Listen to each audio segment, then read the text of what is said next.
30 years ago, South Africa became a democracy. Today, young people in the country have yet to trust that politicians have their interests in mind when making decisions. In today's show, we look at what South Africa's youth think about the past, how they plan to change the present, and what they hope for the future.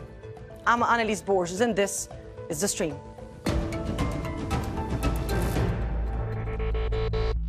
Tell me you're South African without telling me you're a South African. I'll go first. Sister Bettina! All right. In the meantime, you better see Lubu, show me too. You better see Lubu, show me too. Youth unemployment once again under the spotlight. This week, a diploma or degree is no guarantee of a job these days. So youth unemployment is at crisis levels in South Africa. What's happening with you? Today is a very exciting day. We are voting. It's giving patriotic. It's giving democracy. It's giving 1994. It's giving not ANC. Back in the day, me and you, baby, we used to have fun. Is there a party that we can support as Gen Z? Anyway, child. Wait a minute.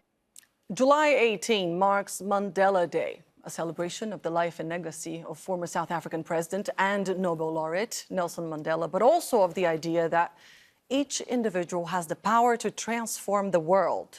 Well, if you are a young South African today, chances are you are unemployed. Government figures show 60% of the youth in the country are out of a job and might be struggling to even transform your own reality. The so-called born frees grew up without apartheid, but have virtually all social indicators stacked against them. The result, an entire generation that may not see in politics a means to change their lives. How do you build your country's future when you feel left on the sidelines? To help us answer that question and whether South Africans, young South Africans, can turn things around, we have joining us from Johannesburg two content creators, Samantha Jansen, who's also studying law, and Philani Mthembu, who's also an electrical technician. Plus, from Cape Town, journalist Nickolaus Bauer, and Tessa Dooms, Programs Director at Rivonia Circle, a think tank that seeks to create spaces for political engagement. She's joining us from Johannesburg as well. Thank you all so much for being part of the stream today. It's great to have you guys. Philani, can I start with you? I have a simple question, but I think the answer is going to be rather difficult. What does it mean to be young in South Africa today? Being young in South Africa today means you're unemployed, you're struggling to take yourself to school or being supported at home because education is just expensive. You're facing poverty. And if you're a young entrepreneur, you lack support from the government in terms of government funding, and you are going through depression. That's what it means being in South Africa as a young person right now. Wow. That's a pretty bleak picture. Samantha, virtually everyone we spoke to about South Africa today said that their number one concern was unemployment. Do you agree, or are there other things that are also populating young people's minds? I think unemployment is definitely number one on the list when it comes to the youth in South Africa. And if you are employed, then you have to deal with the fact that there's black tax because there's so many other families that you come from that are disadvantaged. So now you have to deal with that and the inequality in South Africa. So there's a lot of things that contribute to why it is that the youth feel the way that they do. Yeah. Tessa, I'd like to bring you in. Obviously, South Africans, young South Africans, care about the state of the country. They care about what's going on around them. So why do people insist in saying that they are apathetic? Well, I think that the word apathetic is used very loosely when we talk about South African politics. Apathy assumes that people don't care. But given the crisis we have in the country, the multiple crises that everyone's spoken about, of course people care about the state of the country. The majority of South Africans are forced to care. What they don't do is believe in the systems and the processes that are set out as the means to overcome those challenges and get to a point where things are different. And so it is not that people don't care, it's that people care so much that they're looking at and evaluating what the best paths forward are and saying there are certain things we just don't think are going to work for us and we need to do something different. We need a radical change rather than just taking on status quo and repeating it over and over again. So it's not that they don't care, it's this, they don't trust the system to actually fix these problems. Nickolaus, we talked before the show and you spoke about this mix of lack of opportunity and lack of hope, and you said it was a ticking time bomb. Can you elaborate on that?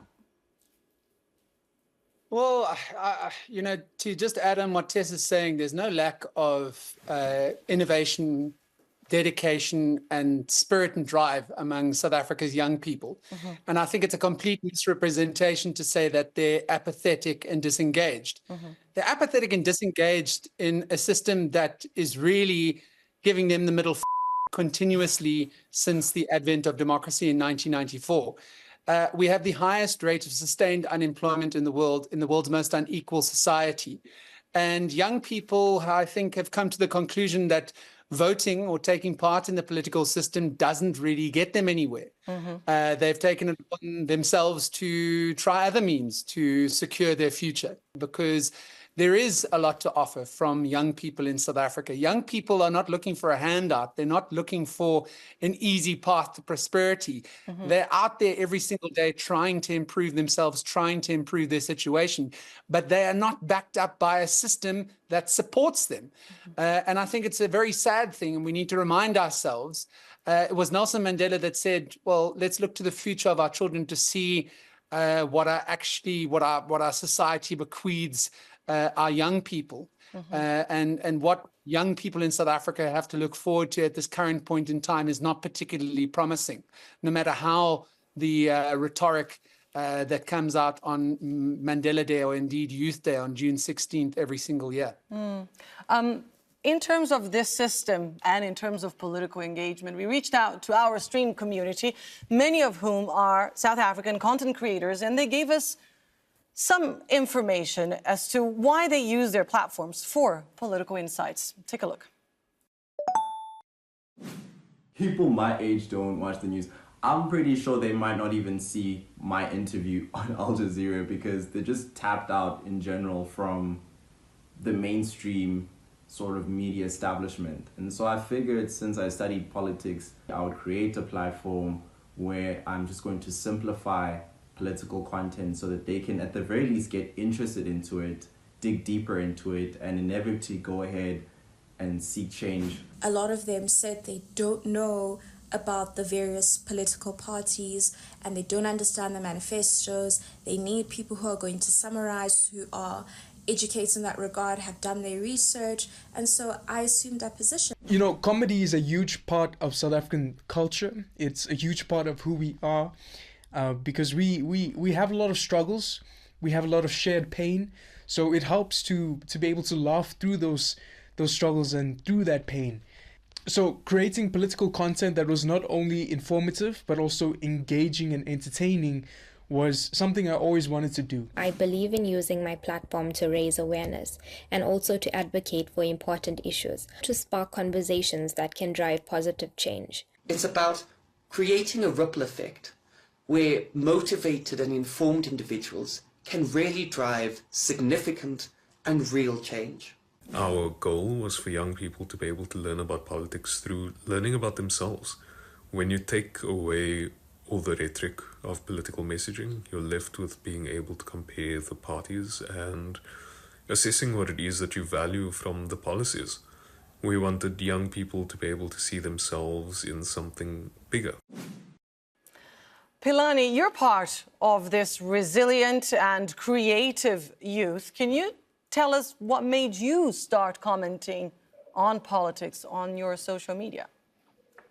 The reason why I started to comment on politics is to just simplify politics. I mean, I'm tired of politicians using these big words that no one understands, or these phrases that people understand. Just simplify. All we want is to fix unemployment. Tell us when and how you're planning on doing it. Load shedding. Tell us how you're going to fix it and when you're going to fix it. So that's why I decided to engage in politics. So if you've noticed, I always make jokes, but at the same time, I'm simplifying the message that I'm trying to convey. Yeah. Samantha, you also create content and you also try to talk about some of these very important topics that surround you. And obviously, we've been talking about inequality. According to the World Bank, South Africa is the most unequal country in the world, and that's quite a heavy title there to actually experience. Would you say young people today make the connection between the current social affairs in the country and the country's past? I don't think that, no, not really, no. And I think that's one of the reasons that I started creating content around politics specifically, is because a lot of the youth do not know that there's a connection with South Africa's past and South Africa's current state. So for me, it was clearing up that, having them know what was apartheid like, how it affected South Africa today, and why it is that politics plays such a big role in all of our lives. Politics is, people assume that politics is, it's just another sector. It's like saying I'm in the law industry or I'm in the medicine industry, when it's not, because everything that happens in a political sector is what literally filters out throughout the country. It's what will affect the price of bread, the price of gas, all of those things. And also understanding what is the executive, what is provincials, what is their role, understanding what it is that you can do to hold them accountable. Because people do not know that. You can't say that you have a democracy, which is majority rules, but there's no power. So where does the power come from? And that's where my content came from. It was to empower the youth so they can understand that you can't have a democracy and the so-called best constitution in the world and not know what your rights are, what it means to have this constitution. How do we hold our political leaders accountable? So, yeah, that's definitely where it stems from. Nickolaus, can you help us understand the connection between the current situation in the country, inequality, and the history, apartheid, for example? At the end of the day, we need to remind ourselves that South Africa was essentially two countries, one white and relatively prosperous, and another black and really completely degraded before 1994. And we became one nation, united, so-called, with this political freedom that we had in 1994 when Nelson Mandela was brought into power as the first democratically elected president. But unfortunately, rainbows don't cure the very long, deep-seated issues in a society like South Africa. We have high levels of unemployment because large sectors of the population were completely shut out of the economy for the better half of a century. And if you want to go back even further, before the introduction formally of apartheid in 1948, since the arrival of colonists in 1652. So for us to expect this to be turned around in just 3 decades is a little bit naive. That's not to say that the current government is not guilty of things like complete ineptitude in the state, failure of delivering services, corruption and nepotism. But I think that the current problems are very, very historically related.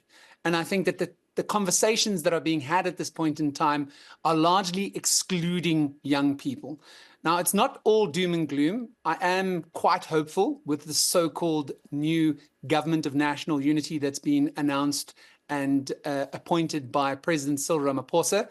Some people regard it as a grand coalition. It's not really a government of national unity per se, but it's drawn in not only the ANC that dropped to 40% in the election, but also the main opposition party, the Democratic Alliance. And the encouraging thing for me has been the appointment of a lot of young people to ministerial posts and to deputy ministerial posts. I mean, let's look at a couple of the appointments and rejoice, really. I mean, Ronald Lamola is a late 30-year-old that's been appointed to the Ministry of International Relations and Cooperation.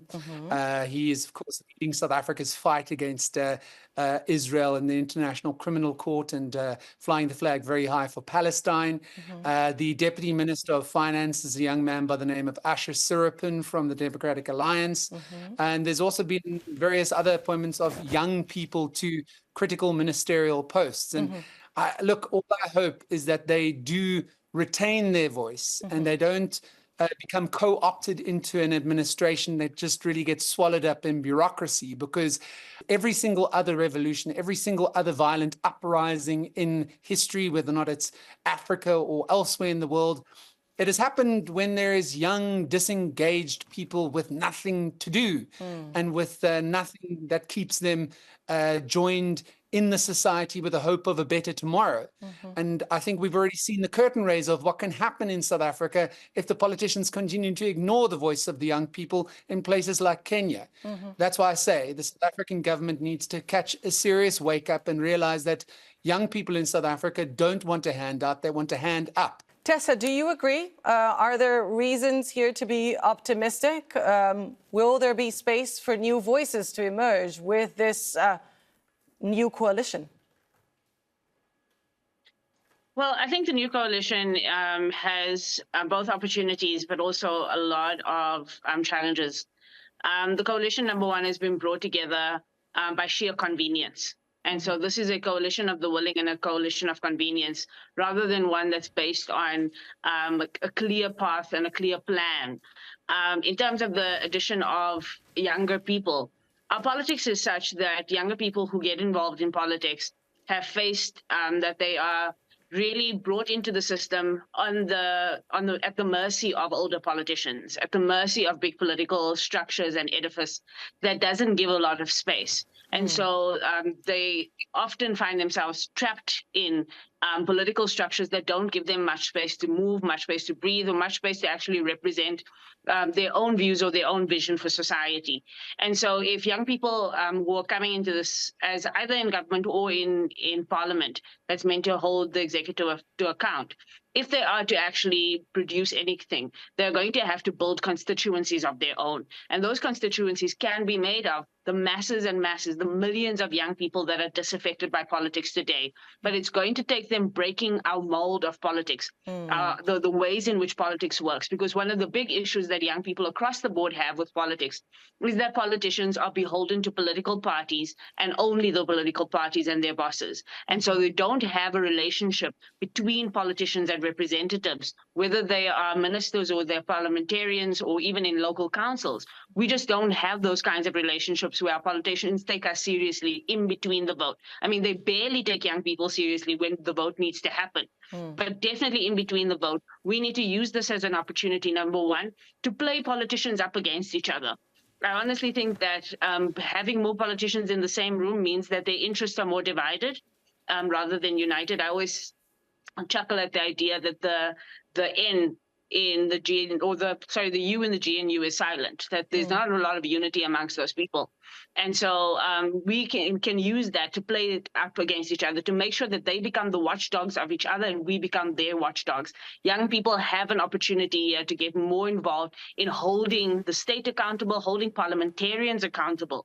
And I think if they do that, if there's a pressure campaign from young people from the streets to the politicians, I think that there's more of an opportunity. But to assume that just having young faces in the room is going to change everything is to ignore that our politics is beholden to a lot of structural interests and a lot of political interests and very little room for politicians to actually engage and be engaged by citizens. So we are in the precipice of a new era here, potentially, of politics. I want to turn the end of the show into a discussion about the future, because we also asked our community online for a statement about what their hopes are. Take a listen. My hope for the future of South Africa is a more equal and accessible future for everyone. It's a South Africa where everyone experiences economic freedom, especially young people, and that our decision makers actually address the problems that we're facing on the ground. My hope is for hope, to see my fellow young people beginning to imagine a future beyond our current stagnation.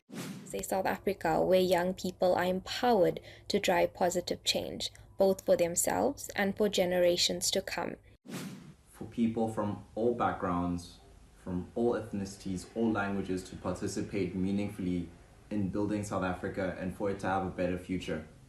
Because our future is literally in our hands as young people. So if we are not knowledgeable, we can never succeed as a country. And I think as long as the collective is willing to fight for freedom, is willing to fight for change, there is always hope for the future of South Africa. Samantha and Philani, I would like your take here on this new era of politics, this new coalition of 11 parties that will have to fight to get the youth involved as well and on their side. What are your hopes? What do you expect for the next few months and the next few years? Samantha, you go first. So the next few months, I think that the one thing we hope is that the government of national unity actually works. That's probably the most important thing that I hope.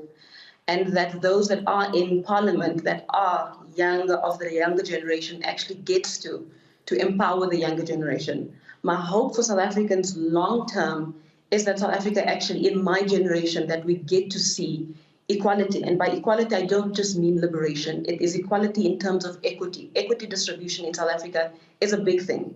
And if we get to see that, I think South Africa will become one of the most amazing countries in the world, because we already live in an amazing country. But you cannot have so many resources in this country and so many technocrats in the country. You look at the panel and you can see these are intellectuals, and not be able to see this in parliament and in South Africa. So that's something that I hope I get to see in my lifetime.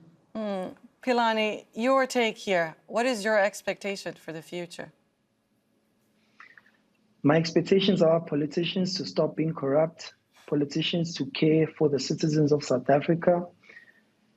Load shedding needs to come to an end, and we need to fix the unemployment that is happening in this country. That's my future. Quite a few very tall tasks there, and difficult times ahead, I would say, difficult challenges at least. Nickolaus, one final word from you. What do you think this coalition's biggest challenge will be in the next few months, and what is your hope for South Africa?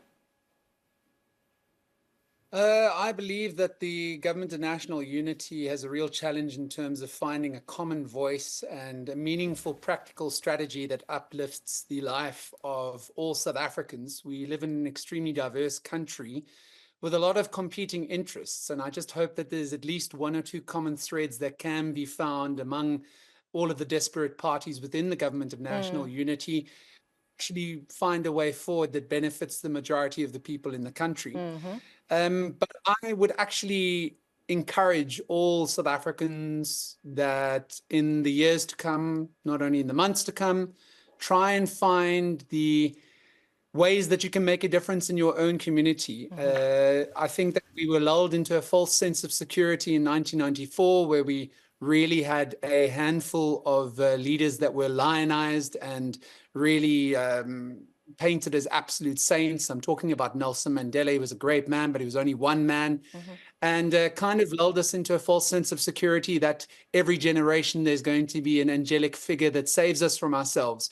South Africans can only save themselves, and that is done by finding other like-minded South Africans to try and change the places where we live, the communities where we call home, and try and hold our leaders accountable. And sooner rather than later, you'll find many other South Africans willing to walk shoulder to shoulder with you to change the face of your community. Tessa, I would like a final word from you. What is your hope for the future of South Africa? My main hope for the future of South Africa is that young people take power and really take power to themselves, to their communities, and to the spaces that they are operating to build the future.